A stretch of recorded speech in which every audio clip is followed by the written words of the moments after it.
하나님은 영이시니 예배는 제가 영과 진리로 예배할지니라. 아멘. 사도신경으로 우리 신앙을 주님께 고백하시겠습니다. 전능하사 천지를 만드신 하나님 아버지를 내가 믿사오며 그 외아들 우리 주 예수 그리스도를 믿사오니 이는 성령으로 잉태하사 동정녀 마리아에게 나시고 본디오 빌라에게 고난을 받으사 십자가에 못 박혀 죽으시고 장사지 살만에 죽은 자 가운데서 다시 살아나시며 하늘에 오르사 전능하신 하나님 우편에 앉아 계시다가 죄로서 산 자와 죽은 자를 심판하러 오시리라. 성경을 믿사오며 거룩한 공회와 성도가 서로 교통하는 것과 죄를 사하여 주시는 것과 몸이 다시 사는 것과 영원히 사는 것을 믿사옵나이다. 아멘. 예수 그리스도의 빛과 생명으로 세상을 구원하신 하나님, 오늘도 변함없는 주님의 사랑과 축복으로 예배드리게 해주시며 고맙습니다. 지난 한 주간도 하나님의 은혜와 축복을 건강하고 복되게 주었습니다. 코로나19 환자가 폭증하고 있습니다. 그 가운데서도 우리 성도와 가족을 지켜주셔서 감사합니다. 코로나 대유행이 끝날 때까지 우리 예수나비교회 성도와 가족을 끝까지 지켜주시옵소서. 코로나로 인하여 우리들의 살림살이에도 어려움이 많습니다. 무엇보다도 올해는 코로나로부터 자유로워질 수 있도록 완전한 코로나 바이러스 백신과 치료제를 하루속히 개발해 주시옵소서. 코로나 바이러스를 방면시켜 주시옵소서. 오늘 3월 9일에 향후 5년 동안 대한민국의 운명을 결정할 수 있는 국가의 최고 지도자를 뽑는 대통령 선거가 있습니다. 아무나 비지 않도록 해주시고 주수를 다른 자가 선택되지 않도록 해주시고 국민들이 후보를 똑바로 분배하고 올바른 선택을 하게 해 주시옵소서. 눈물 흘리며 씨를 뿌리는 자는 기쁨을 거두리로다. 울며 씨를 뿌리려 나가는 자는 반드시 기쁨을 그 목식단을 가지고 돌아오리라. 구하라 그리하면 너희에게 주실 것이요 찾아라 그리하면 찾아낼 것이요 주문을 두드리라 그리하면 너희에게 열릴 것이니 구하는 이마다 받을 것이요 찾는 이는 찾아낼 것이요 두드리는 이에게는 열릴 것입니다. 실행해야 건다고 하였습니다. 실행하고 결실을 거두는 예수나비교회 성도가 되어야 하겠습니다. 언제 어디서나 우리의 예상과 예측을 뛰어넘으시는 한량없는 주님의 은혜가 우리에게 펼쳐지기를 기도합니다. 아무것도 아닌 것처럼 보이는 제자식아 몽둥은 새가 깃들이는 안식처가 되는 것처럼 연약한 우리가 주의 손길로 따르나 온 세상을 꾸며 세상 중심에서 빛을 발하는 자로 서게 하옵소서. 오늘 주님 오늘도 저희 공허한 심령을 말씀으로 채우시고 여러분 깨우치게 하여 세상 살아가는 지혜를 주시고 시세를 알고 이 자리에 돌려주시도록 고맙습니다. 오늘 우리의 마음을 모아서 주님 앞에 예배드리기를 원하며 예배가 신령과 진정으로 드릴 수 있도록 인도하여 주시옵소서. 우리 성도 모두와 부모님 그리고 자녀들에게 건강한 축복을 주시고 주민들에게는 시세를 안내고 영처럼 지을 주시어 세상에서 앞서가는 사람이 되게 하옵소서. 우리 성도 모두에게 세상의 변화에 비치지 않고 발맞추어 나갈 수 있도록 해주시옵소서. 그 교회에서 금융자산가가 나오게 해주시고 또 메타버스, 블록체인, NFT 등에서 뛰어난 능력을 발휘하는 우수한 인재가 나오게 해주옵소서. 20년 학생입니다. 가난한 지주가 되게 하옵소서. 큰 재물을 넣는 능력을 주옵소서. 금융자산가로 살게 하옵소서. 언어코 테마학생 회장을 주옵소서. 외단 건축으로 이사하게 하옵소서. 콘텐츠 대국을 세우게 하옵소서. 창조 한국 사명을 이루게 하옵소서. 성도를 위한 기도입니다. 큰 기쁨으로 충만한 성도, 직도로 충성된 성도, 직분을 인적 감당하는 성도, 형통하고 번성하는 성도, 너그럽고 인류한 성도, 멋지고 고한 성도, 사랑하고 섬기는 성도, 주님께 큰 영광을 돌리는 성도가 되게 하옵소서. 다니엘시여 세우신 목사님께 성령과 능력을 충만하게 하옵소서. 유능하고 유창하게 하옵소서. 창조 한국의 사명을 이루게 하옵소서. 말씀의 콘텐츠들을 세우게 하옵소서. 영적, 물적, 인적 자원을 모아내 주옵소서. 생각으로서는 세워나가게 하옵소서. 양만사회가 출판사회이 확산되게 하옵소서. 주님 직분과 직책을 맡아 예를 받아가 섬기는 기묘한 손길들을 기억하시고 몸을 들이는 수고했을 때마다 교회를 사랑하고 영혼을 사랑하는 마음이 넘쳐나게 하옵소서. 저들의 수고를 통해서 주님이 더욱 높임을 받게 하시고 저들의 삶에는 복된 일들이 넘쳐나게 하옵소서. 오늘 이 예배의 처음과 끝을 주님께서 주관해 주시고 예배를 듣는 위원들과 함께 하옵소서. 예수 그리스도의 이름 받들어 기도드립니다. 아멘.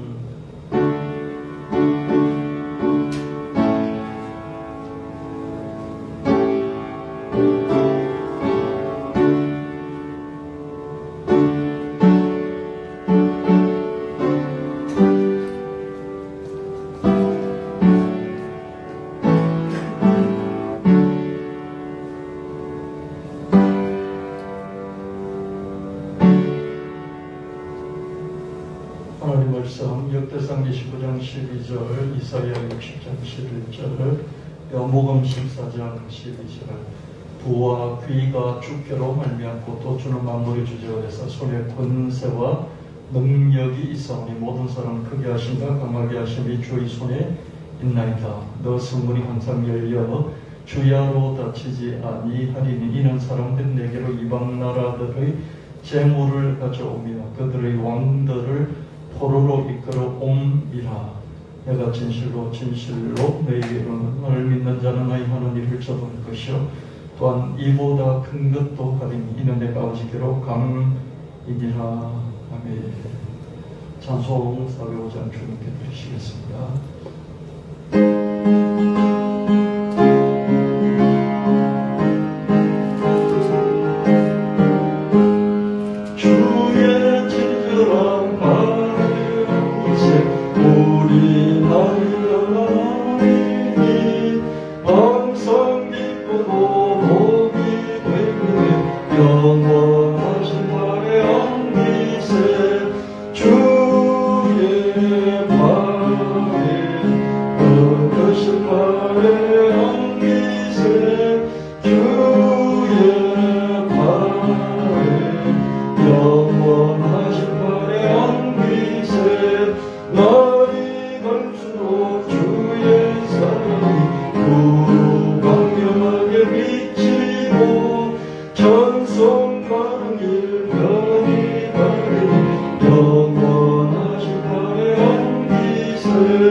사무엘상 31장 8절 10절. 그 이튿날 블레셋 사람들이 죽은 자를 벗기러 왔다가 사울과 그의 세 아들이 길보아 산에서 죽은 것을 보고 사울의 머리를 베고 그의 갑옷을 벗기고 자기들의 신당과 백성에게 알기 위하여 그것을 블레셋 사람들이 땅 사방에 보내고 그의 갑옷은 아스다롯의 집에 두고 그의 시체는 벳상 성벽에 못 박음해. 사울 왕이 블레셋과의 전투에서 패배한 이후에 사울은 자결해서 죽고 그 세 아들도 길보아 산에서 죽었습니다. 죽고 난 그 다음날 블레셋 군대가 들어와가지고 죽은 군사들을 이렇게 옷을 벗기는데 이제 몇 명이 죽었는지 뭐 이런 계산을 하고 또 보고를 해야 되니까 그랬겠죠. 사울 왕이 죽은 것을 보고는 갑옷을 벗기고 옷을 다 벗겼겠죠. 머리를 자르고 머리는 각 블레셋 각 지방 사방으로 보내고 또 갑옷은 아스다로 이 신전에 두고 또 그 시체가 남았지 않습니까? 머리 위에 시체는 성벽에 못을 박았습니다. 사울왕은 블레셋과의 전투에서 크게 패한 후에 길보아 산에서 요나단을 비롯한 다윗의 친구였던 요나단을 비롯한 세 아들이 죽고요. 자기 자신은 그 시체마저도 장사 지낼 수 없는 그런 지경이 된 것을 볼 수 있습니다. 참 비참한 최후를 맞이한 것을 기억할 수가 있습니다. 사무엘하 2장 2절부터 4절 말씀, 다윗은 자기와 함께한 추종자들과 그들의 가족들을 데리고 헤브론으로 올라가서 각 성읍에 살게 하였습니다. 다윗은 떠돌아다니던 그런 추방자들의 골목대장 수준이었지 않습니까? 그렇죠? 그렇지만 자기를 따르던 사람들을 데리고 이제 사울왕이 죽었기 때문에 헤브론으로 올라가서 거기서 살 수 있도록 했습니다. 그랬을 때 유다 지파 사람들이 와서 다윗에게 기름을 부어서 유다 족속의 왕으로 삼았습니다. 이때가 사울왕이 블레셋과의 전투에서 아마 죽고 그 이후에 일어난 그런 일들이죠. 드디어 유다 지파와 베냐민 지파 두 지파의 다윗이 왕이 됐습니다. 사무엘하 2장 8절 10절 말씀에 그런 한편 아직 사울 왕의 왕실 왕가에 사람이 남아 있었어요. 아들이 하나 더 있었는데 이스보셋이라는 아들이 하나 있었어요. 그렇지만 사울의 군사령관이었던 아브넬이 실질적인 그런 권력을 다 쥐고 있었어요. 그래도 이 정통성을 확보하기 위해서 이스보셋을 왕으로 삼았습니다. 그래서 12지파 중에서 10지파, 여러분 성경에서 어떤 경우에는 이스라엘이라고 그러고 유다라고 그러는데요. 이스라엘 그럴 때는요 12지파를 다 합쳐서 이스라엘이라고 하기도 하고요, 10지파 유다와 베냐민 지파를 빼버리는 것을 이스라엘이라고 하기도 합니다. 그래서 이스라엘 왕으로 삼았습니다. 유다 족속은 다윗을 왕으로 삼았죠. 사울왕의 남은 아들인 이스보셋이 이스라엘 10지파의 왕이 됐고 다윗은 2지파의 왕이 됐죠. 이렇게 뭔가 골든 크로스, 데드 크로스를 보지 않습니까? 사울 왕과는 이렇게 쭉 내려오죠. 계속해서 세력이 약해지고 다윗은 계속해서 세력이 위로 올라갑니다. 이렇게 흥했던 자가 망할 때, 그렇죠? 망했던 자가 그 만나는 지점을 데드 크로스 또는 골든 크로스 이렇게 표현을 합니다. 다윗에게서는 골든 크로스고요. 사울에게서는 사울 왕가에 있어서는 그 집안에 있어서는 데드 크로스겠죠. 그 지점에서 이제 세력이 역전이 되는 것이죠. 상황이 이렇게 급격히 변하게 된 것을 보게 됩니다. 사울 왕의 세력은 막강했고요. 다윗은 도망자들의 골목대장 수준이었습니다. 도저히 역전될 것 같지 않았어요. 그렇지만 사울 왕의 마지막은 전쟁에 패한 후 스스로 목숨을 끊었습니다. 그 후에도 다윗은 2지파의 왕에 불과했지만 시간이 점점 흐를수록 세력을 더 확장할 수 있었습니다. 사무엘하 3장 1절 말씀에 사울의 집과 다윗의 집 사이에 전쟁이 오래매 다윗은 점점 강하여 가고 사울의 집은 점점 약하여 가니라. 다윗은 골목대장이죠. 조폭, 동네 조폭 골목대장 수준이었습니다.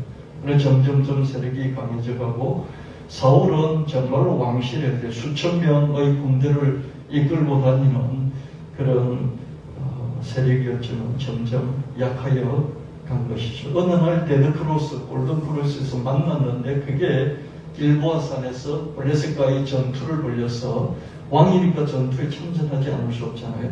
근데 다윗은 그 전투에서 보호를 받을 수 있었어요. 어떤 보호를 받습니까? 자기는 왕이 아니니까 물러서 있는 거죠. 동네 조폭 수준이었지만은 전쟁에 참여하지 않으니까 자기 세력을 그대로 보호할 수 있었고요. 사울왕은 어땠습니까? 전면전을 벌였으니까 거기서 자기 아들 셋까지 이룰 정도로 세력이 많이 꺾였다는 것을 볼 수가 있습니다. 여러분 살다 보면 이런 일들이 얼마든지 일어나는 것을 보게 됩니다. 그래서 역사의 승리는 왕들이 아니고 왕조가 아니고 이런 민족, 어떻게 하든지 살아남으려고 살아남는 것 외에는 다른 전략이 없는 이런 민초들이 승리했다, 그런 말을 하잖아요.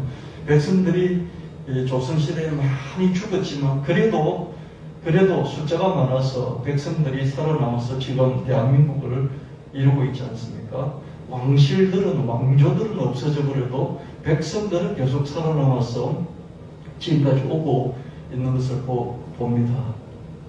이게 참 이 역사의 아이러니다라고 할 수밖에 없는데요. 여러분 이렇게 도무지 역전될 수 없을 것 같지만은 외적인 상황은 뭡니까? 다윗은 사울왕을 이길 수가 없어요. 근데 외적인 상황은 블레셋이 침략해서 들어오는 것이죠. 이런 것들이 외적인 상황입니다. 늘 외적인 상황 때문에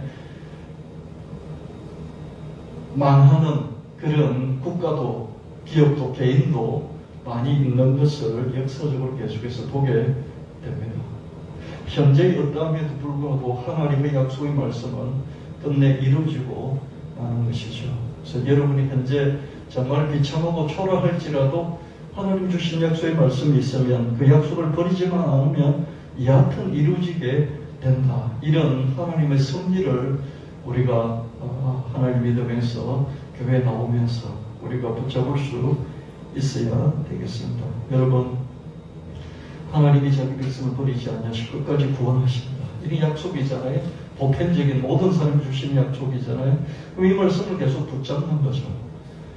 여러분, 마지막 최후의 승자가 누구겠습니까? 최후의 승자는 하나님의 선택을 받고 구원을 받는 사람이에요.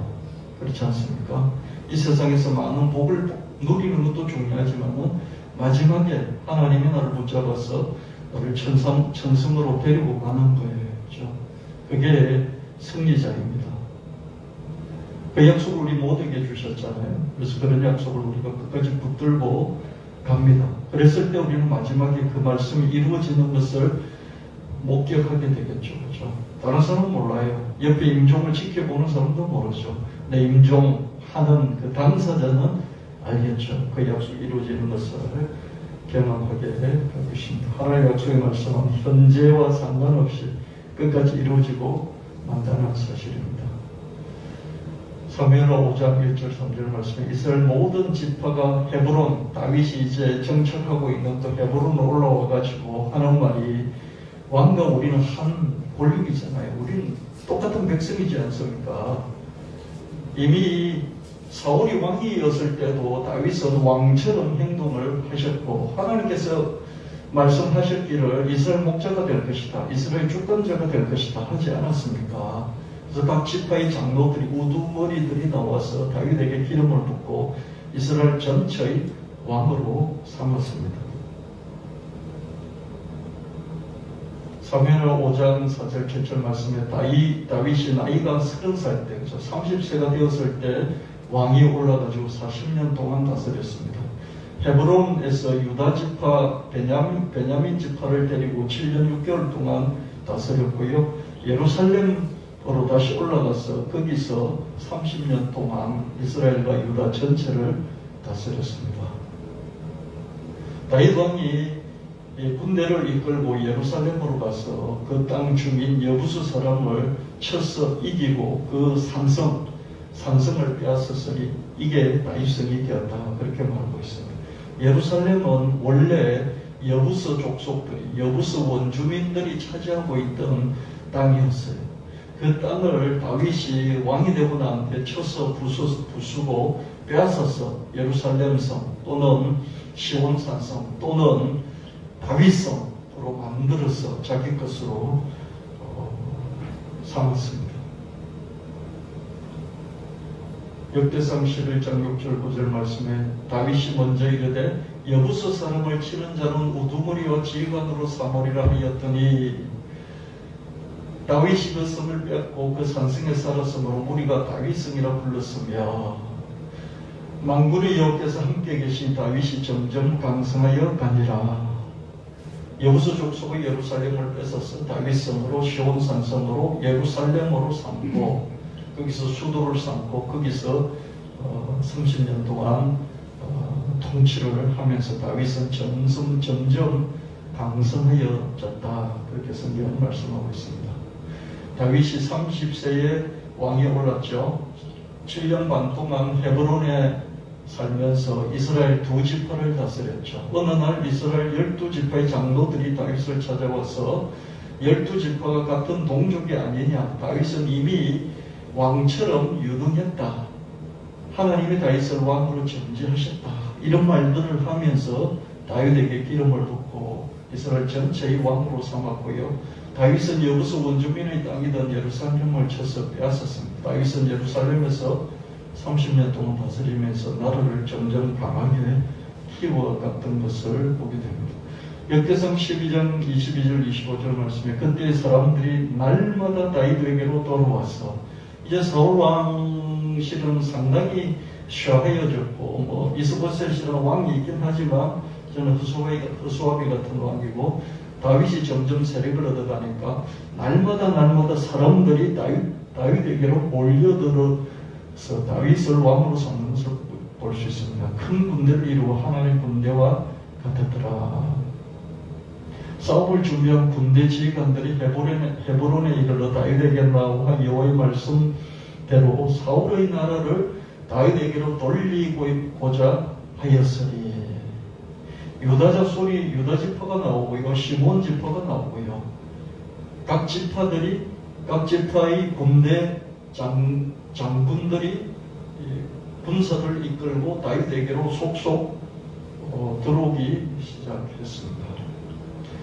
역대상 12장 32절 34절 이사갈 자손 중에 시스를 알고 이스라엘이 밭에 것을 하는 우두머리가 200명이니 그들은 그 모든 형제를 풍성한 자이며 서불론 지파에서 전제를 갖추고 도망을 훔치 아니하고 능히 진영에 나가 싸움을 잘하는 자들이 군대가 5만 명이 왔고요. 납달리에서는요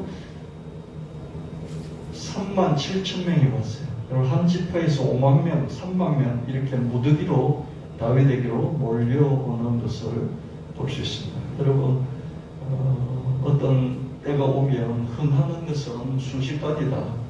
그걸 볼 수 있습니다. 역대상 12장 37절 39절 요단 저편 르우벤 지파, 갓 지파, 므낫세 반 지파, 반만 남아있는 그 반 지파 모든 무기를 가지고 능히 싸우는 그런 군사가 12만 명이 다윗에게로 한꺼번에 몰려오는 것을 볼 수 있습니다. 다윗을 온 이스라엘 12지파의 왕으로 삼고자 했습니다. 그래서 다윗과 함께 사흘을 지내며 먹고 마셨으니 이는 그들의 형제가 이미 식물을 준비하였습니다. 계속해서 지파별로 다윗에게로 몰려듭니다. 다윗은 떠돌아다니던 동네 조폭 대장 수준이었어요. 그런데 이제는 수많은 준비된 군대들이 다윗에게로 몰려오는 그런 것을 볼 수 있습니다.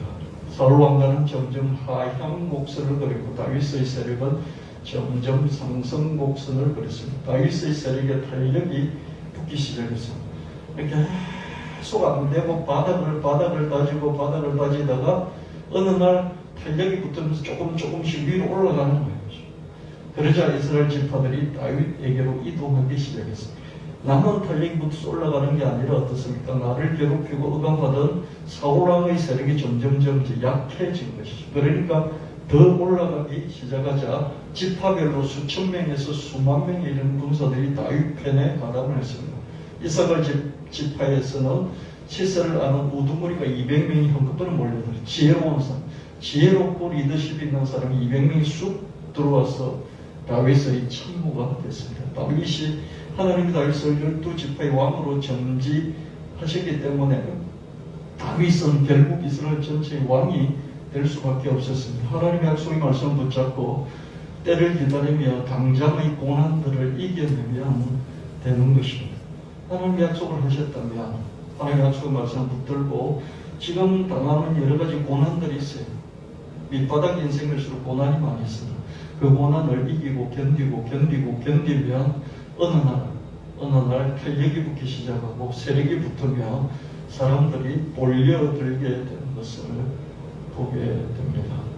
사도행전 13장 17절 20절 말씀에 이 이스라엘 백성의 하나님이 우리 조상들을 택하시고 애굽 땅에서 나그네 된 그 이스라엘 백성을 높여 큰 건너으로 인도하여 내사 광야에서 40년간 그들의 소행을 참으시고 가나안 땅 7족속을 멸하사 그 땅을 기업으로 주시기까지 450년간이나 그 후에 선지자 사무엘 때까지 사사를 주셨다니. 사도행전에서 사도 바울이 말씀하기를 이렇게 간략하게 하나님이 아브라함을 선택하시고 가나안에서 이집트로 보내고 거기서 또 출애굽해서 가나안으로 들어가 그러다가 사사시대가 와서 사무엘까지 이런 그 말씀을 하는 것을 보게 됩니다. 사도행전 13장 21절 23절 말씀에 그 후에 이스라엘 백성들이 왕을 구하거늘 하나님의 베냐민 지파 기스의 아들 사울을 40년간 주셨다가 패하시고 다윗을 왕으로 세우시고 정하여 이르시되 내가 이새의 아들 다윗을 받되 내 마음에 맞는 사람 내 뜻을 이루라 하시더니 하나님이 약속하신 대로 이 사람이 후손에서 이스라엘을 위하여 구주를 세우셨으니 곧 예수라. 이렇게 아브라함을 선택하고 이집트 보냈다가 이집트에서 다시 출애굽을 하고 그리고 다시 광야에서 가나안 땅으로 보내시고 그 가나안 땅에서 쭉 가나안을 점령하고 사사시대를 지나서 사무엘이 선지자가 되어서 마지막 사사가 되고 그리고 사울이 왕이 되고 다윗이 왕이 되고 다윗이 정말 하나님 마음에 합당했다. 하나님 마음에 들었다. 그래서 다윗을 통해서 모든 걸 이루겠다 했는데 그 이룬 것의 끝이 마지막이 뭐냐면 이 세상의 구주이신 예수 그리스도의 탄생이다. 이렇게 바울은 하나님의 큰 역사를, 긴 역사를, 하나님의 큰 그레이드 디자인, 하나님의 크고 긴 디자인을 한꺼번에 이 역사 한 1000년쯤 됩니까? 1000년 이상이 되는 그런 역사잖아요. 한 2000년의 역사를 한꺼번에 뭉뚱그려서 이 백성들에게, 사람들에게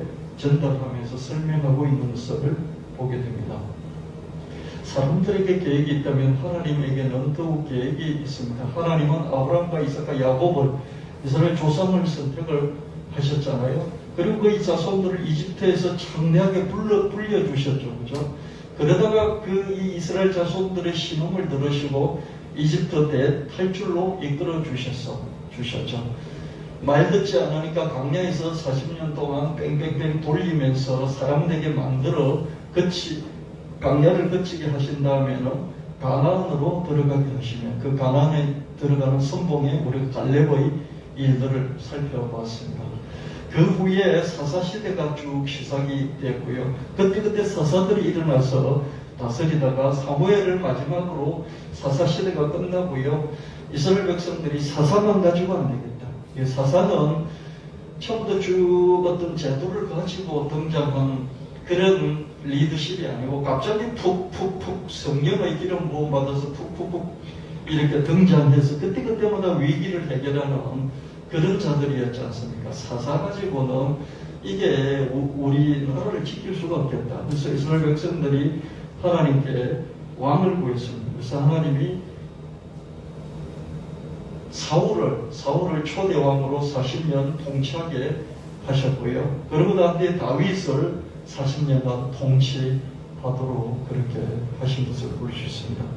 그래서 우리가 이렇게 긴 역사를 이 사도 바울처럼 짧은 몇 마디의 성경 구절로 압축해서 전달하는 걸 볼 수 있습니다. 이런 게 역사를 되돌아본 흐름이라는 것입니다. 이 흐름 속에 하나님 섭리하심이 나타나 있죠. 섭리하심이라는 것은요, 우리가 우리 마음대로 하는 것 같지만, 지금 현재 우리가 100% 주권대로 사는 것 같지만, 하나님이 쭉 잡고 붙잡고 끌어가시는 이 섭리하심이 있다. 그런 말씀입니다. 이 세계사도 역사도 교회사도 보면 하나님이 붙잡고 끌고 가시는 섭리하심이 있고요. 여러분 개인의 인생도 여러분의 계획을 하면서 쭉 살아온 것 같지만은 하나님 붙들고 여기까지 붙잡고 오셨다. 그걸 우리는 믿고 인정할 수 있어야 하겠습니다. 다윗의 족보를 따라서 예수 그리스도가 이스라엘의 왕이 됐고요. 그걸 넘어서 하나님 나라의 왕으로 오셨습니다. 그 결과 이스라엘 나라는 보편적인 교회 또는 하나님 나라로 바뀌었습니다. 이스라엘 그러자 하나님이 가나안 땅을 그렇게 가나안 땅을 선택을 하셨잖아요. 가나안 그러셨잖아요. 그죠? 가나안이 지금 이스라엘 땅입니다. 지금 이스라엘 땅을 그렇게 하나님이 붙들고 약속의 땅, 약속의 백성이 뭡니까? 하나님이 선택하셨다는 것이죠. 우리 약속의 땅이 있다는 거예요. 약속의 땅이 뭡니까? 하나님 선택하신 땅, 지금의 가나안이라는 것이죠. 그죠? 하나님 왜 BC 3000년, 5000년 전에 웅장한 도시를 형성했던 메소포타미아 문명을 세계사에서 BC 5000년 전부로 잡습니까? 첫 번째 인류의 문명이라고 볼 수 있잖아요. 그죠? 거기가 바로 갈대우르입니다. 그 갈대우르에서 아브라함이 살고 있으니까 거기서 야 떠나라 그랬잖아요. 떠났더니 아주 척박한 땅이라고 볼 수 있는 그 가나안 땅을 하나님이 주셨어요. 그래서 하나님이 선택한 땅이 있다는 것이죠. 그죠? 선택한 땅, 약속한 땅이 있다는 것이죠. 그래서 이스라엘 그렇게 이야기합니다. 이스라엘 두 가지죠. 그죠? 민족이라는 개념이 있고요. 또 하나는 땅이라는 개념이 있잖아요. 그죠? 그러나 지금은 예수 그리스도께서 오셨기 때문에 이 이스라엘이라는 거기에 국한되지 않고요. 우리는 예수 그리스도를 믿음으로 말미암아 자꾸 이스라엘 한정되지 않고 교회라는 것이 예수나비 교회, 또 사랑의 교회, 이런 개별 교회를 하지 않고요. 그런 걸 전부 합친 예수 그리스도의 교회라는 의미의 보편교회, 이 보편교회로 바뀌었고요. 이 보편교회를 다른 말로 하나님의 나라다 이렇게 이야기를 합니다. 이스라엘 민족은 이제 그리스도의 성도로 바뀌게 됐고요. 율법은 복음으로 모세를 통해서 주셨던 그 율법은 이제 예수 그리스도 이스라엘 왕이신 하나님 나라의 왕이신 예수 그리스도가 주신 복음으로 교체가 됐고요. 제사는 예배로, 제사장은 예수님으로 전환이 됐습니다. 하나님이 이렇게 그랜드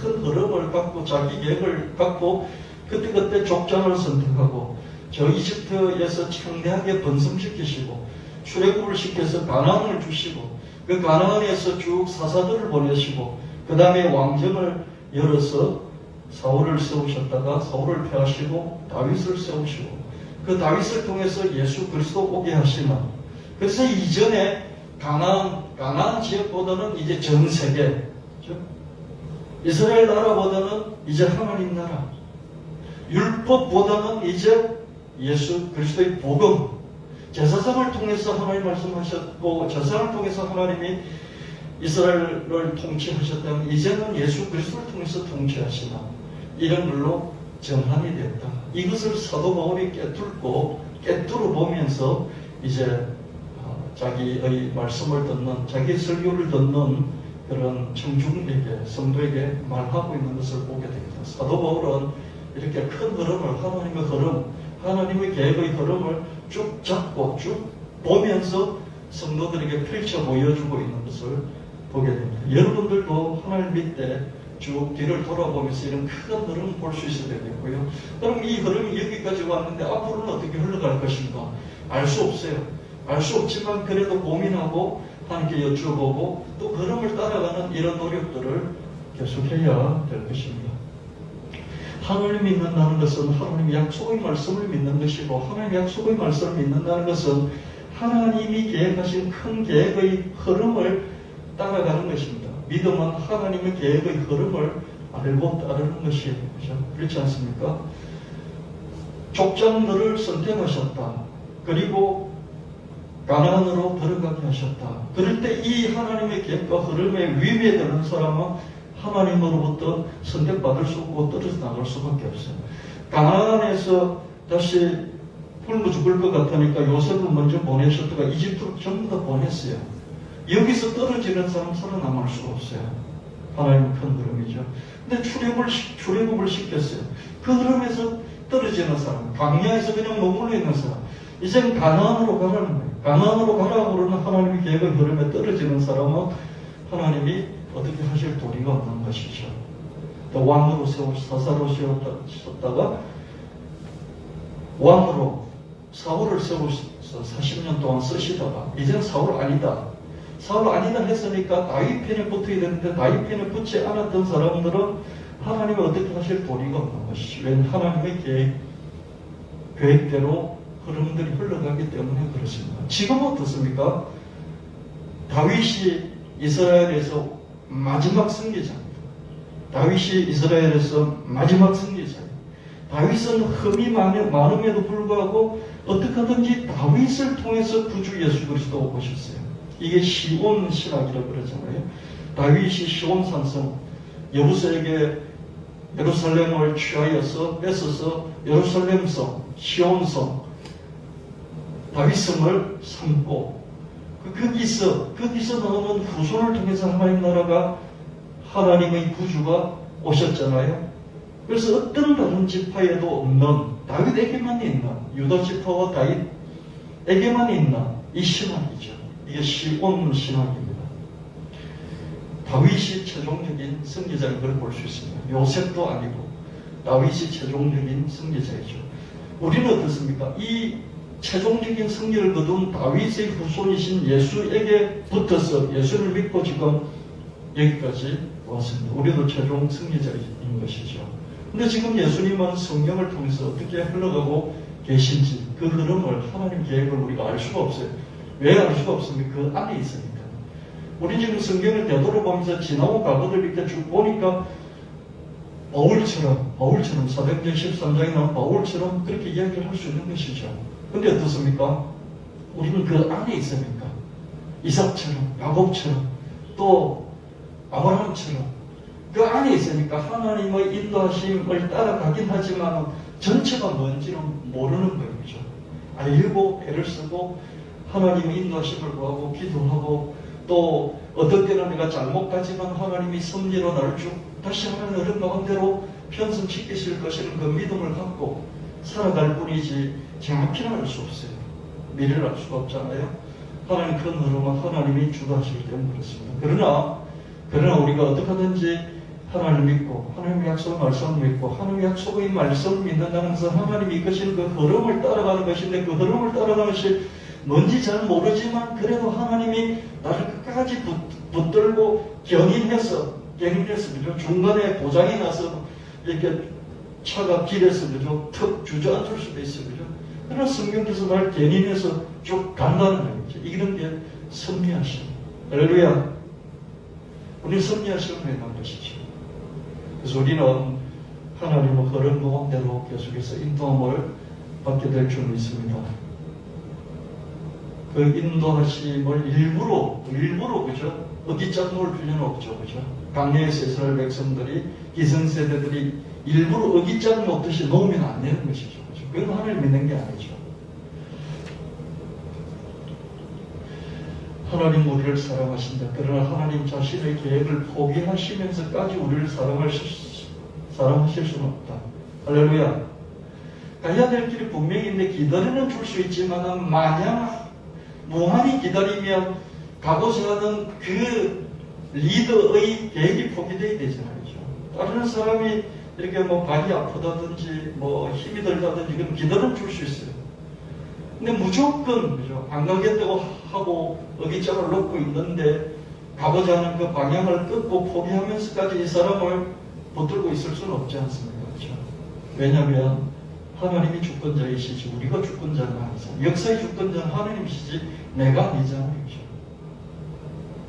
그래서 내가 따라가야 되는 것이지 하나님 나를 따라와서는 안 되지 않습니까? 우리가 우리 자신의 계획을 포기할지언정 하나님의 계획의 흐름을 따라가야 하는 것이다. 사람이 마음으로 자기의 길을 계획할지라도 그의 걸음을 인도하시는 이는 여호와시니라. 잠언 16장 9절. 여러분 지금까지 인생을 쭉 되돌아보십시오. 여러분 남편도 만나고 아내도 만나고 또 이렇게 결혼해서 자녀도 낳고 그랬잖아요. 여러분이 여러분의 아버지를 선택했습니까? 여러분의 어머니를 선택할 수 있었습니까? 여러분이 여러분의 아내와 남편을 선택한 것 같았지만 그냥 불쑥불쑥 나타난 사건들이었지 않습니까? 우연히 불쑥불쑥 나타났어요. 우연히 불쑥불쑥 나타났다는 건 뭐냐면요. 처음부터 계속 나하고 함께 인생을 동고동락해서 여기까지 온 사람이 내 아내가 되고 내 남편이 된 경우는 더불어요. 그냥 어느 날 불쑥 내 아내가 되고 내 남편이 되고 어느 날 불쑥 내 의사 상관없이 누구의 아들이 되고 누구의 딸이 되어 있다는 말이죠. 사람이 자기 길을 계획하는 것 같지만요. 아마 아직 미혼인 우리 청년들 앞으로 그럴 거예요. 그냥 불쑥 어떤 사람이 내 남편이 되어 있는 거예요. 어떤 사람이 내 아내가 되어 있는 거죠. 내가 내 계획대로 전부 다 이루어진다는 보장이 없어요. 하나님의 섭리하심이 있다는 것을 믿어야 돼요. 그래서 기도해야 되는 것입니다. 하나님 잘 모르겠어요. 나에게 가장 맞는 그런 믿음의 배우자를 주십시오. 나에게 가장 맞는, 내가 가장 맞는 게 뭔지도 자세히 모르겠어요. 그래서 자기를 알고 MBTI니 뭐 이런 거 많이 하지 않습니까? 그죠? 여러분 어떻습니까? 저는 좀 외형적이진 않아요. 그래서 I. 인버트, 안으로 들어. 인바운드, 내성적인, 내향적인, 아웃바운드, 밖으로 향하는 외향적인 사람. 외향적인 사람은 우리 교회에서 좀 드물 것 같은데요. 예, 박한수 집사님 같은 경우 좀 외향적일까요? 그래서 막 이런 걸 그죠? 자기를 알려고 이런 거 많이 합니다. 회사에서도 인재를 뽑기 위해서 그죠? 뭐 INTJ냐, 뭐 INFP냐, 뭐 ESFP냐, 뭐 이런 걸 따져가면서 사람들을 뽑아요. 자기 회사 맞는 사람 뽑으려고요.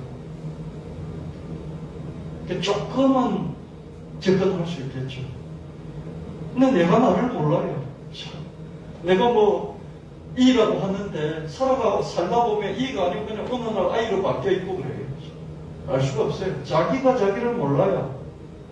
그 사람이 자기 인생을 계획을 한다는 게 너무 짧아요. 작심삼일이라는 말이 맞아요. 작심삼일. 3일 동안 계획을 했다가 또 다음에 바뀌는 거예요. 왜 바뀝니까? 세상이 바뀌니까 내 마음도 바뀌고 세상도 바뀌니까 또 계획도 바뀌어야 되는 거죠. 하나님 믿는 믿음은 하나님 믿고 하나님 약속 말씀을 믿고 하나님 약속 말씀을 따라서 하나님 흐름을 따라간다는, 내가 그 흐름을 따라가지 못할지도 하나님 그래도 결국 나를 붙들고 승리해서 쭉 견인해 갈 것이죠. 견인. 내가 고장이 났어도 나를 붙들고 가는 게 견인입니다. 할렐루야. 내가 반대하지만 않으면 어깃장 놓고 되돌아서지만 않으면 하나님 나를 견인해 가시는 거예요. 저 천성 날 때까지. 할렐루야. 이것을 믿고 사는 것이죠. 그래서 기독교인은 끝내 성공합니다. 하나님 승리를 믿기 때문에. 승리를 믿는 거예요. 나를 견인해 가실 것이다. 어쩌든지 나를 견인해 가실 것이다. 이것을 믿으니까. 그래서 기도해야 되는 거예요. 하나님, 나도 잘 모르는데 하나님 나를 아시니까 나에게 가장 맞는 것을 주십시오. 나에게 가장 맞는 남편을 주시고, 가장 맞는 아내를 주시고, 가장 맞는 동업자를 주시고, 가장 맞는 친구를 주시고. 할렐루야. 이런 기도를 할 수밖에 없죠. 사람이 자기 길을 계획할지라도 그 걸음을 인도하시는 이는 여호와시니라. 이런 게 섭리신앙의 끝판왕이라고 볼 수 있는 그런 말씀입니다. 우리가 열정을 다하고 건강하게 최선을 다하고 지혜롭게 살아가는 정말 그런 게 필요합니다. 할렐루야. 그래서 계속 여러분 공부하십시오. 공부해야 됩니다. 바깥이 변하니까. 그래서 작심삼일이란 말이요, 나쁜 말이 아니에요. 환경이 바뀌니까 작심한 것을 3일 만에 또 바꾸는 거예요. 자꾸 바꿔야 돼요. 지금 뭐 금리가 오른다 그러면서 막 힘들어 죽겠는데 어떻습니까? 저게 뭐 우크라이나 전쟁이 일어난다 그러면서 뭐가 자꾸 복잡해져요. 저런 게 당장 우리에게 영향을 미칠 수밖에 없습니다. 그래서 작심삼일이 되는 거예요. 금리가 오르는 것 때문에 계획이 바뀌고요. 또 우크라이나 전쟁이 일어나 어쩐다 그런 것 때문에요. 계획이 바뀌는 거예요. 우리가 자기 길을 계획할지라도 그 걸음을 인도하시는 자는 여호와시니라. 그렇다고 내가 막 무계획적으로 깡통하게 살라는 건 아니에요. 열심히 살아야 돼요. 땀을 흘리며 열심히 최선을 다해서 공부하면서 또 새로운 거 배워나가면서 계획을 세우고 계획을 실천하면서 살아야 돼요. 그러나 하나님이 내 인생 전체를, 나도 나를 잘 모르니 내일 당장 무슨 일이 일어날지 모르는, IMF가 터질 줄 알았던 사람이 몇 명이나 될까요? 사업하는 사람들 중에서요. 거의 뭐 한 1%도 안 되지 않을까요? 그죠? 몰라요. 그래서 하나님, 내가 계획할지라도 내일 어떻게 해야 될지, 내일 이렇게 어디로 가고 어디서 장사를 하고 무엇을 팔고 이렇게 계획을 할지라도 하나님 내 발걸음을 끝까지 견인해 주실 줄 믿습니다. 이 성지신앙이 하나님의 큰 흐름들이, 그 흐름 속으로 우리를 계속해서 우리가 반대하고 거부하지만 않으면 하나님 나를 끝까지 이끌어 가신다. 이 믿음으로 우리 살아가는 것이죠.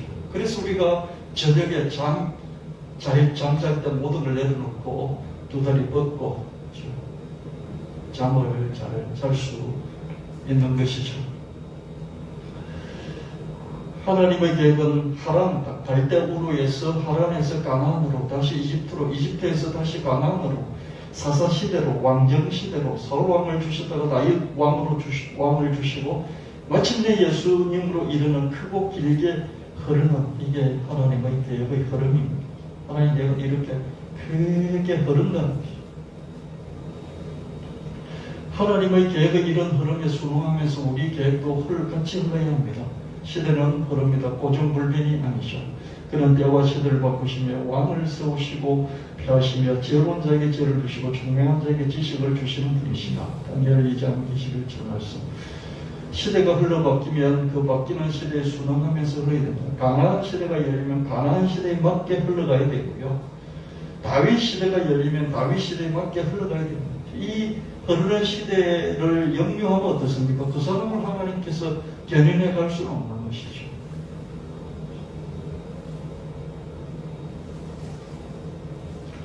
시대의 흐름에 역류한다면 번성할 수도 없고 생존조차 어렵게 될 것입니다. 지금은 교회 시대잖아요. 보편교회 시대. 보편교회는 우주교회, 하나님의 교회라는 뜻이고 곧 하나님의 나라이죠. 그냥 우리 예수나비 교회 이게 아니고요. 모든 진정하게 하나님을 믿는, 예수 그리스도를 믿는 모든 사람들의 집합체를 보편교회, 우주교회라고 그렇게 이야기를 합니다. 이건 교회 시대잖아요. 이런 시대에 자꾸 이스라엘 그러면서 백투 예루살렘이 뭐니 그러면서 이상한 사조들이 나타나가지고요. 교회를 어지럽히는 그런 경우들이 많이 있습니다. 의미는 있어요. 뭔가 의미가 있고 막 그럴싸하고요, 대단한 것 같고요. 그리고 그게 막 사명이 불타오르는 사람들이 있습니다. 그건 역류예요. 하나님이 교회 시대를 만들어서 교회 시대에서 쭉 끌고 가고 계시는, 자꾸 이스라엘로 돌아가자고 막 한다는 이런 사조들이, 이런 신앙의 흐름들이 교회에서 있는데 이게 역류예요. 역류. 이게 신앙을 모르는 것이죠. 하나님의 흐름을 모르는 것이죠. 사도행전 13장에서 막 말씀하셨던 그 흐름을 깨뚫고 있지 못한 것이죠. 이스라엘 자손 중에 시설을 알고 이스라엘이 막대기 행할 것을 아는 우두머리가 200명이니 그들은 이스라엘 그 모든 형제를 통솔하는 자. 역대상 10장 32절 이미 봤죠. 사울왕의 시대가 가고 다윗왕의 시대가 열렸다면 그 시대의 흐름을 알고 그 흐름에 순응해야 생존하고 번성할 수 있어요. 사울왕에 붙었다가는 패가 망신하고 마는 것이죠. 그죠? 시대가 바뀌었기 때문이죠. 지금은 다윗왕의 시대도 아니죠. 이스라엘 나라의 시대도 아니죠. 예수왕의 시대고 보편교회 또는 하나님의 나라의 시대가 이미 열렸죠. 그죠?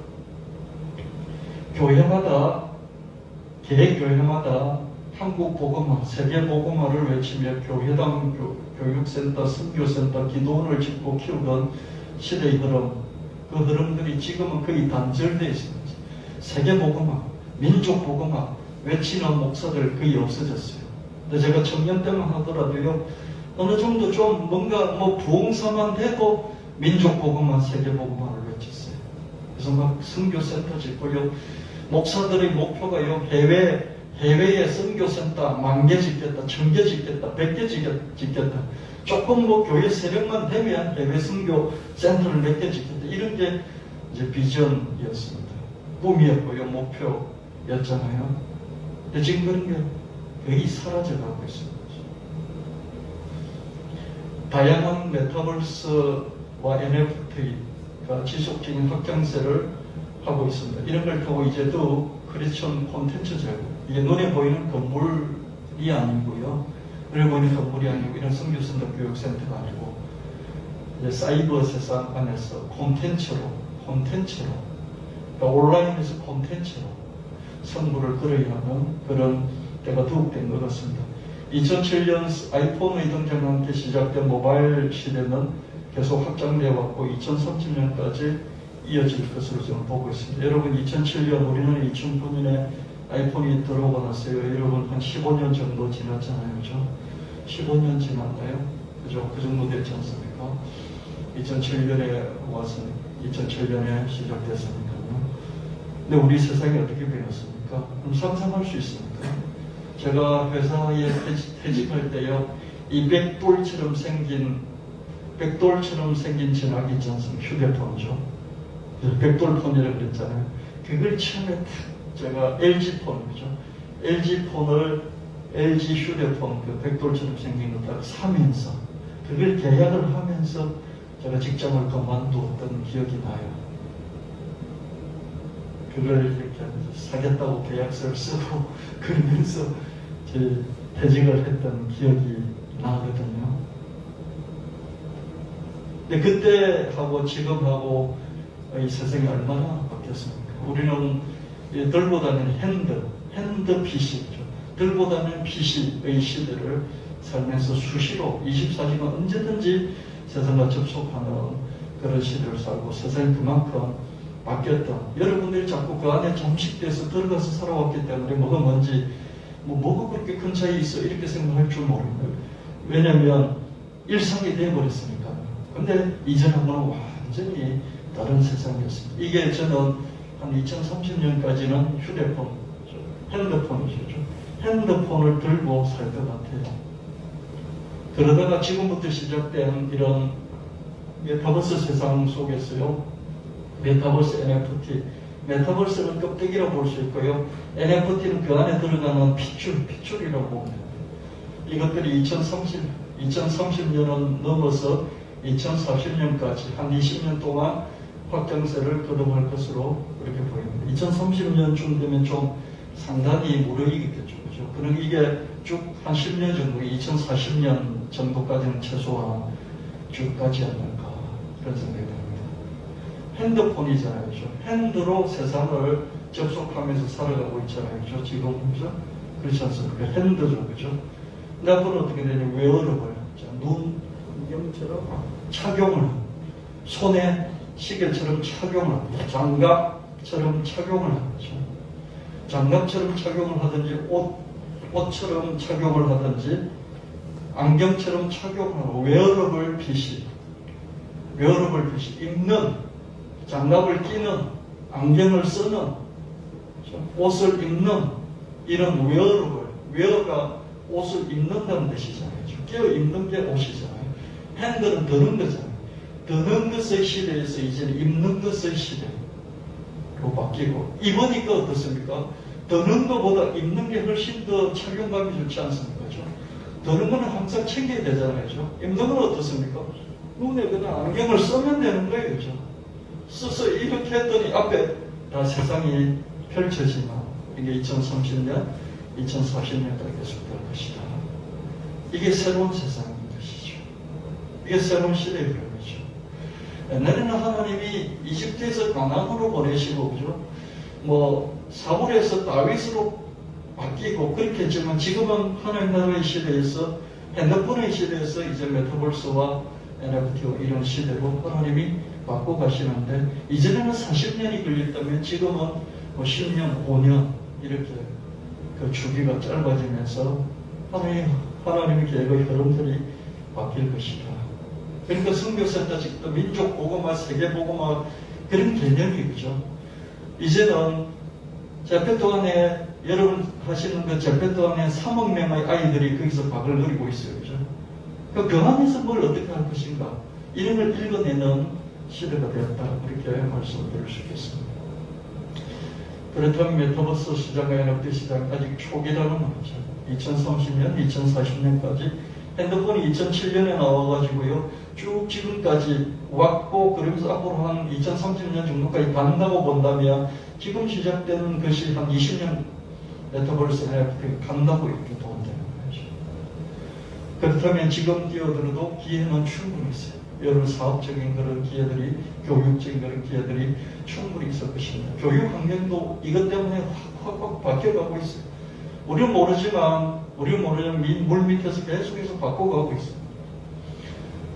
새 포도주를 낡은 가죽 부대에 넣는 자가 없나니, 만일 그렇게 하면 새 포도주가 부대를 터뜨려 포도주가 쏟아지고 부대도 못 쓰게 되리라. 새 포도주는 새 부대에 넣어야 할 것이며, 묵은 포도주를 마시고 새 것을 원한 자가 없나니, 이런 묵은 것이 좋다 함이니라. 예수님이 얼마나 답답하셨겠어요. 그죠?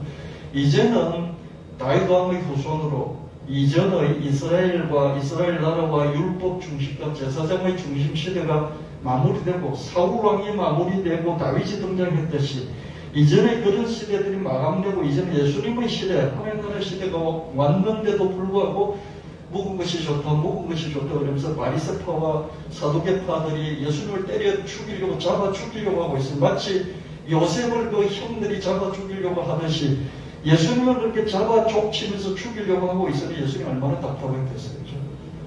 너희들은 계속 묵은 것이 그렇게 좋냐? 묵은 것이 그렇게 좋냐? 그렇게 예수님이 질문하시는 것을 볼 수 있습니다. 새 흐름의 환승 노선으로 갈아탈 수 있다면 여전히 새 부대입니다. 여러분들이 환승 노선인데, 에이, 저기 한번 가볼까? 한번 갈아타볼까? 용기가 필요하잖아요. 그죠? 환승 노선이죠. 여러분, 지하철 2호선 타면 2호선 뺑뺑뺑, 지하철 4호선 타면 4호선만 뺑뺑뺑. 근데 거기서 한번 갈아타는 거죠. 갈아타면 다른 세상으로 가는 거죠. 환승할 수 있는 유연성, 탄력성이 있다면 아직도 여러분 새 부대이고요. 그걸 못하겠다, 안 하겠다, 에이, 귀찮아. 꼭 그렇게 살아야 돼. 여전히 핸드폰을 들고 2030년, 2040년에도 핸드폰을 들고 산다면 그 사람은 험부대인 것이죠. 2030년, 40년 되면요, 좀 더 웨어러블 안경을 쓰든지요, 이렇게 시계를 차든지요, 아니면 골무를 끼든지요, 이렇게 콘택트 렌즈를 끼든지요, 그렇게 세상을 접속하나, 사이버 세상을 접속하나, 메타버스 세상을 접속하나, 그런 거 다 바뀌겠죠. 그렇게 안 한다면 큰 무대로 남아있는 것이죠. 용봉 14장 10절 말씀, 내가 진실로 너에게 이르노니 나를 믿는 자 나의 하늘을 저도록 것이 또한 이보다 큰 것도 없으니 내가 아버지께로 갑니다. 현실 세계와 가상세계 구별이 점점 사라질 것입니다. 수년마다 세계적인 전염병이 확산이 일어나게 될 것입니다. 이렇게 될 수밖에 없어요. 인간이 몸무게를 다 합쳐서 전 지구의 몸무게, 모든 생명체의 몸무게하고 이렇게 비율을 따졌더니 이전에는 10%밖에 안 됐는데 지금은 90%거든요. 그러니까 그 전에 90%를 차지하고 있던 인간을 제외한 모든 생명체들이 살 수가 없는 거예요. 인간이 90% 늘어나 버리니까. 그죠? 그래서 그들이 반격이 계속되는, 이 반격이 자기들이 90%를 차지하고 있다가 지금 인간이 90%를 차지해버리니까 자기들이 살 틈이 없으니까 자꾸 인간이 사는 쪽으로 오는 거예요. 인간이 사는 경계를 침범해서 들어오는 거죠. 동물들이, 박쥐들이, 그죠? 침범해서 들어오는 거예요. 그래서 이 전염병들이 계속해서 3년 주기로, 5년 주기로, 10년 주기로 계속해서 올 수밖에 없다. 그래서 여러분들 이번에 경험했던 비대면 생활에 익숙해져야 됩니다. 익숙해지면서 이 비대면 생활 가운데서 내가 살아갈 수 있는 방법이 뭘까 고민하시면서 자꾸 환성을 하셔야 돼요. 환성. 그런 세상 쪽으로 갈아타기를 하셔야 돼요. 비대면 생활은 줄어들지 않을 것입니다. 우리는 당내 예수님과 제자들보다 큰 것도 해야 합니다. 예수님이 하시는 더 큰 걸 해야죠. 비대면 크리스천 콘텐츠 제국을 세워야 하는 사명이 우리에게 있는 것입니다. 2030년까지 함께 기도하면서 우리에게 손나가야 될 것이 가나안 땅이 우리가 지주가 되게 하시고 그러려면 큰 재물 얻는 큰 능력을 가져야 되고 그죠. 그래서 금융자산가가 되어서 이렇게 하나님께 헌금도 드리고 그래서 오늘 테마 말씀 교회당 오프라인에서는 뭐 크진 않지만은 이 테마가 있는 예배당을 세우고 그죠. 온라인에서는 모든 사이버 부동산 있는 그런 그 메타버스 안에 전부 다 교회당을 세우는 갤러리 형태의 테마 교회당을 세우는 이런 형태로 가야 될 것 같고요. 그래서 우리가 교회당 근처로 이사를 가고 콘텐츠 제국을 그래서 세우고요. 장교부의 사명을 감당하는 이런 기도 제목을 갖고 계속해서 나가야 되겠습니다. 그래서 여러분이 현재 만족하지 마시고요. 과거를 무시하는 게 과거를 아끼고 회상하면서 은혜를 기억하고 사랑을 기억하고 행복을 기억하면서 동시에 미래를 향해서 현재를 열심히 살고 미래를 향해서 나아가면서 재물도 더 얻으시고요. 그래서 금융자산가가 되고 나를 통해서 내 시대부터 우리 집안은 이제 금융자산가가 나온다. 금융자산가의 집안이 된다. 이 목표를 가지고 살아가시는 여러분 되시기를 축원합니다. 성도들이 많을 필요가 없어요. 저는 여러분들이 지금보다도 2배, 3배, 10배로 성장한다면 얼마든지 이 모든 하나님의 일들을 이룰 수가 있다고 믿습니다. 지금 시대는요, 1년, 2년 만에, 3년 만에 전 세계적인 것들을 이룰 수 있다. 옛날처럼 막 부흥사들이 막 이 교회 저 교회 돌아다니면서 막 성경 모두를 외쳐야 되는 그런 시대가 아닌 시대입니다. 그래서 우리가, 저와 여러분이 지금 주어진 이것만 가지고도 하나님 우리에게 힘을 더하여 주시면 얼마든지 이룰 수 있다. 이것을 여러분들이 믿으시고 내가 하나님 줄 붙잡고 나도 할 수 있다. 이 믿음을 가지시고 여러분들이 큰 재물 얻는 큰 능력을 얻게 되시기를 예수님 이름으로 축원합니다. 청년들도 내가 아직 월급이 얼마 되지 않을지라도 재테크 공부를 계속 하시고요. 주식도 가상화폐도 메타버스도 NFT도 또 다른 여러 형태의 이런 부동산도 여러 종류가 있지 않습니까?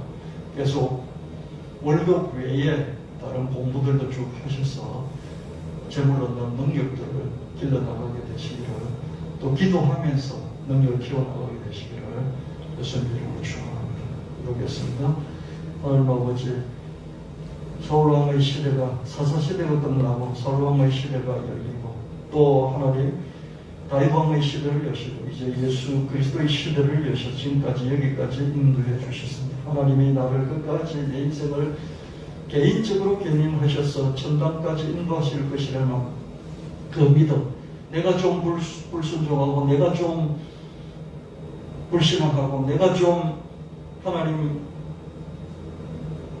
원하지 않는 삶을 살았을지라도 그러나 내 삶이 고장나 있을지라도 하나님께서 레카차를 보내서 나를 견인해서 끝까지 데리고 가실 거라는 이 승리신앙으로 무장하며 하나님께 어깃장 없는 하나님의 흐름에 반대되는 그런 삶을 살지 않고 하나님 편에 붙어서 하나님 흐름을 쫓아가는 그런 우리가 되게 하여 주시옵소서. 갈렙 같은, 나오미 같은, 룻 같은, 다윗 같은 그런 삶을 살아가는 우리가 되게 하여 주시고 또 우리 교회가 되게 하여 주셔서 짧은 시간 2030년까지 우리에게 주신 여러 가지 목표들을 이루어가는 큰 영광 돌릴 수 있게 하여 주시옵소서. 우리 한 사람 한 사람 더욱더 강하고 담대하며 더 성장 발전을 거듭하게 하여 주옵소서. 그리고 없인 주 예수 그리스도 이름으로 간절히 축복하고 기도합니다.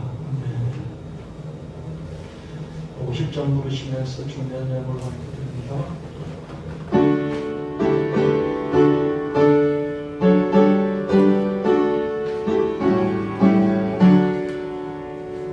내게 인도하는 것을 아낌없이 너희에게 사랑하고 의지하며 주만 따라 살리라.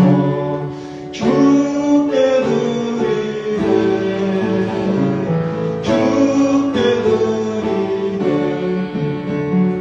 사랑하는 구주 앞에 모두 드리네. 내게 있는 모든 것은 겸손하게 드리네. 세상 욕심 낭비하니 나를 받아주소서. 주께 드리네 주께 드리네 사랑하는 구주 앞에 모두 드리네.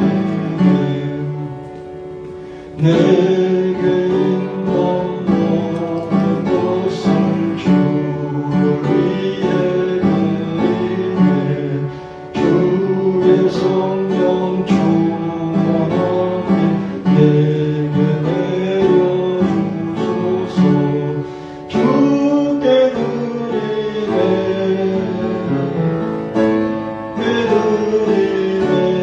드리네 사랑하는 구주 앞에 모두 드리네.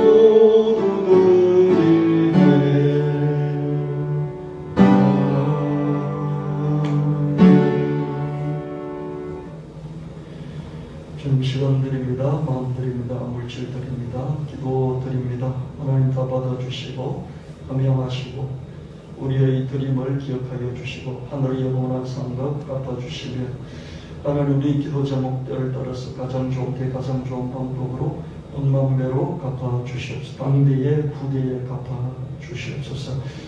우리 각 사람 우리 청년들부터 노년이까지 큰 재물 넣는 큰 능력을 주시고 다 금융 자산가들이 되게 하여 주셔서 하나님 크리스천 콘텐츠 제국을 세워드리고 부족함이 없는 우리 교회가 되게 하여 주옵소서. 하나님 이 코로나 이 확진자들이 폭증하고 있는 이 시대에 우리 한 사람 한 사람 불꽃 같은 눈동자로 붙잡아 주시고 이 모든 어려운 중에서도 하나님 날개 그늘 아래 하나님 쉬게 하시고 편안케 하시고 이 모든 것을 하나님 지나서 새로운 날 복된 날 맞이할 수 있도록 축복하여 주시옵소서. 늘 건강하게 무탈하게 무사하게 이끌어 주시옵소서. 그리고 없인 주 예수 그리스도 이름으로 간절히 축복하고 기도합니다. 아멘.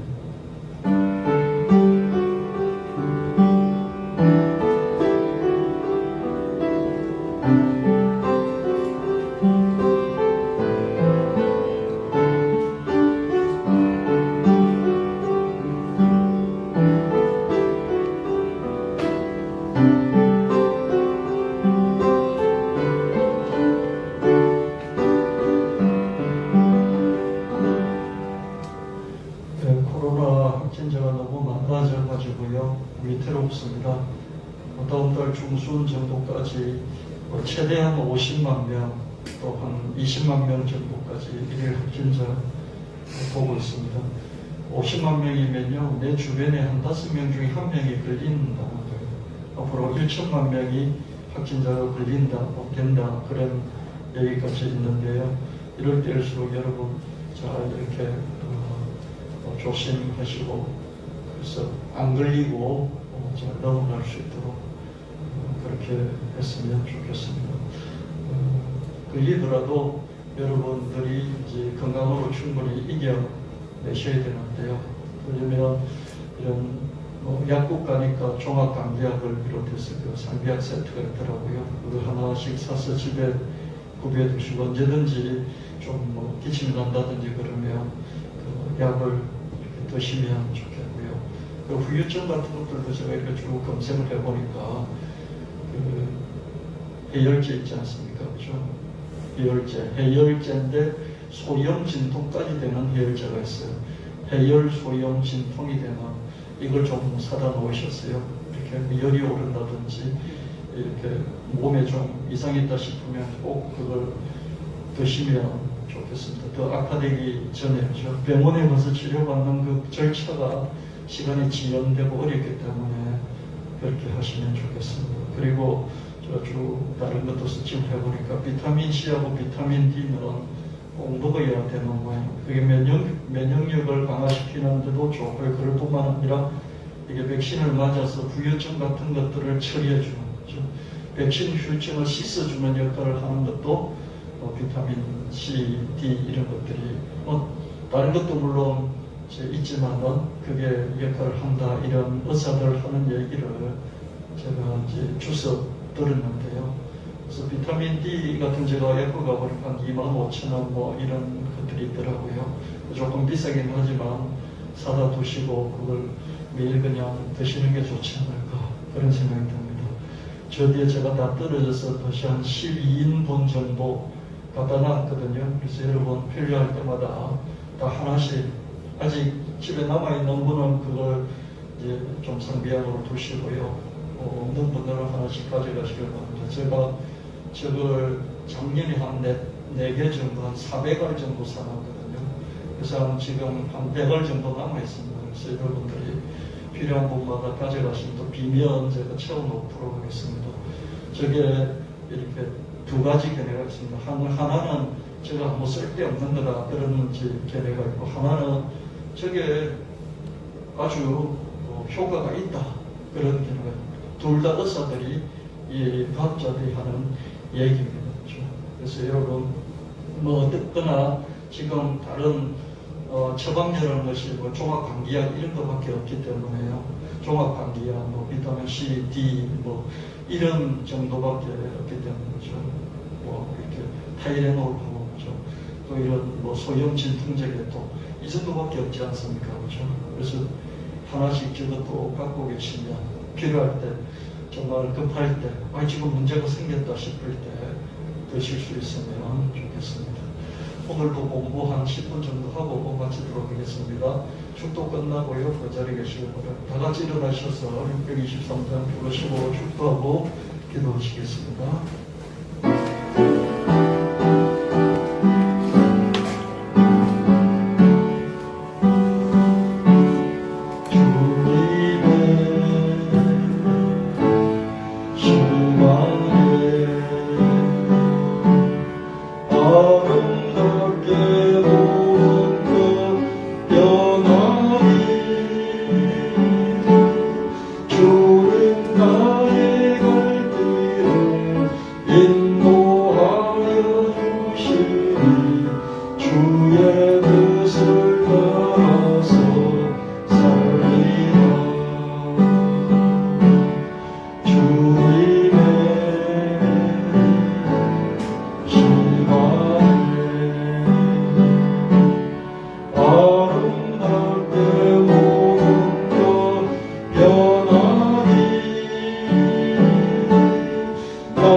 이제는 우리 주 예수님의 지극하신 은혜와 하나님 아버지의 무한하신 사랑하심과 성령 하나님 끝까지 경인하시니 오늘 예배를 드리는 성도를 머리에 가정의 일대의 학업 위에 영원히 함께 하실지어다.